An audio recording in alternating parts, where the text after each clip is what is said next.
মার্চের শেষ বেলায় গ্রাম বাংলায় গাজন উৎসবের ধুম লাগে। কেউ কেউ বলেন গাজন শব্দের অর্থ গর্জন, আবার কেউ বলেন সন্ন্যাসীরা প্রচণ্ড গর্জন করতেন বলে এই উৎসবের নাম গাজন। ধর্মপ্রাণ মানুষেরা বলেন আসলে সন্ন্যাসী বা ভক্তরা সংযম বজায় রেখে শিবের আশীর্বাদ পাওয়ার চেষ্টা করেন। কৃচ্ছ সাধনের মাধ্যমে ইষ্ট দেবতাকে সন্তুষ্ট করার ধর্মীয় রীতি আলাদা রঙিন আবহ তৈরি করে। ঐতিহ্যবাহী বুলান গান থেকে অষ্টক সবই আকর্ষণীয় করে তুলে ধরা হয়। সন্ন্যাসীরা শিবের গাজনে শিব ও গৌরী সেজে পুজো দেয়। শিবের নানা লৌকিক ছড়াও গান করা হয়। গোটা নদিয়ায় রয়েছে এই প্রথা।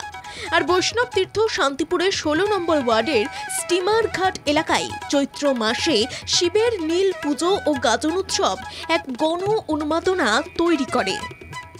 আমাদের এই গাজনে দীর্ঘদিন ধরে এই অষ্টক গানটা চলে আসছে, এটা খুব ভালো লাগে, ওই জন্য আমরা এখনো ধরে রেখেছি।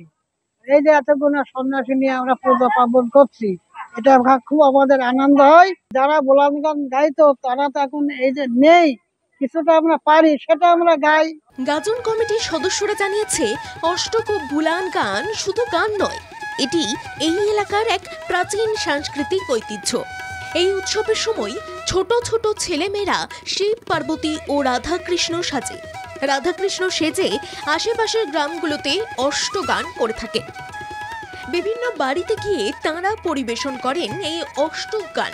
গানটা পূর্বপুরুষ ধরে আমাদের স্টিমার ঘাট বাংলাদেশের পাবনা জেলা থেকে শুরু করে এখানে বাবা জেঠা বা ঠাকুরদারা মানে মোটামুটি 47 সালে ভাগ হওয়ার পরে এসছে, আসার পর থেকেই চলেই আসছে এই অষ্টক গানটা।